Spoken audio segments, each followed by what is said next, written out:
महामहिम राज्यपाल यांच्या अभिभाषणावरील माझं मत मी हे उमरगा लोहारा तालुक्यातील जनतेच्या समोर समर्पित करतोय। पहिले आपलं नाव आपण बोललं पाहिजे। प्रवीण वीरभद्रय्या स्वामी, पंचायत राज्यातील जवळपास 150 क वर्ग नगरपालिका, 146 नगरपंचायत क्षेत्रातील वृक्ष लागवड, दोन्ही बाजूने कच्चे नाला, रस्ता मजबूतीकरण, विहीर अनुदान अशा अनेक MREGS अंतर्गत कामासाठी ULB कोड जनरेट करणं आवश्यक आहे।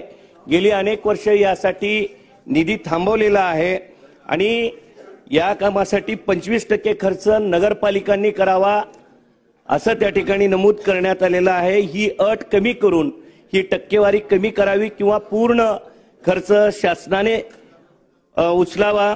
मुख्यमंत्री युवा कार्य प्रशिक्षण योजनेचा कार्यकाल संपतो आहे, त्याचं पुढे काय होणार?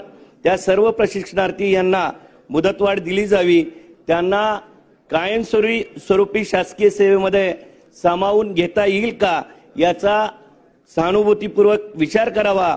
उमरगा MIDC येथे धारण केलेल्या प्लॉटमध्ये 20% बांधकामाची अट पूर्वी होती, आता ती 40% करण्यात आलेली आहे। ती पूर्वीप्रमाणे 20% केल्यास त्या ठिकाणी उद्योजकाला प्रोत्साहन मिळेल। CBSE शाळा आणि ग्रामीण भागातील शाळा यामधील चर्चा आपण ऐकलेली आहे। आम्हाला जून पासून ते आतापर्यंत सलग 1 महिना कधीही शाळेत शिकवता आलेलं नाही। माझी विनंती असेल की वेगवेगळे ॲप्स जे महाराष्ट्र शासनाचे आहेत, जिल्हाधिकारी महोदयांचे आहेत, COचे आहेत आणि वेगवेगळ्या संस्थांचे आहेत, ते ॲप्स बंद करावेत आणि शाळेत शिक्षकांना पूर्ण वेळ शिकवू द्यावे, ही विनंती मी या ठिकाणी करतोय। उमरगा लोहारा तालुक्यातील स्वतंत्र गट शिक्षण कार्यालय उभारण्यात यावे, त्यासाठी निधी उपलब्ध करून घ्यावा। उमरग्यामध्ये जिल्हा न्यायालय आहे, त्या ठिकाणी विधिज्ञ भवन उभारण्यात यावे किंवा कक्ष उभा करून द्यावा। जलजीवन मिशन अंतर्गत नगरपंचायत लोहारा या ठिकाणी घरगुती नळ जोडण्यासाठीच्या निधीची तरतूद नाही।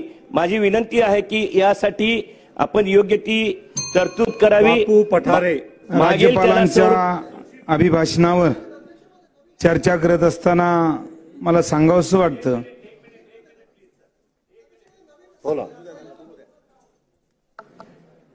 अभिभाषणामध्ये आश्रमशाळासाठी डिजिटल वर्ग, आभासी वर्ग, टॅब प्रयोगशाळा, चेहरा पडताळणी यंत्रणा अशा सुविधा देऊन आदर्श आश्रमशाळा निर्माण केल्या जात आहेत। ही अभिनंदनीय बाब आहे, पण माझी आपणास विनंती असेल की या सगळ्या शाळा, जिल्हा परिषदांच्या ज्या शाळा आहेत त्या शाळांमध्ये ह्या सुविधा पुरवण्यात याव्यात, हा उपक्रम राबवण्यात यावा। ज्या योगे जिल्हा परिषद शाळांतील विद्यार्थ्यांची संख्या वाढेल, त्यासोबत महाराष्ट्र पर्यटन धोरण 2024 अंतर्गत उमरगा लोहारा तालुक्यातील शंभू महादेवांच्या हेमाडपंथी प्राचीन चालुक्यकालीन मंदिरांचा समावेश त्यामध्ये केला जावा। यांना पर्यटन स्थळ म्हणून घोषित करून यासाठी योग्य निधी उपलब्ध करून द्यावा, ही विनंती या ठिकाणी मी करतोय। शासनाने माहिती तंत्रज्ञान सेवा धोरण 2023 अंतर्गत मुंबई हरित डेटा सेंटरची राजधानी बनवण्याचे निश्चित केलेले आहे। त्या माध्यमातून 20,000 तरुणांना रोजगार उपलब्ध होणार आहे।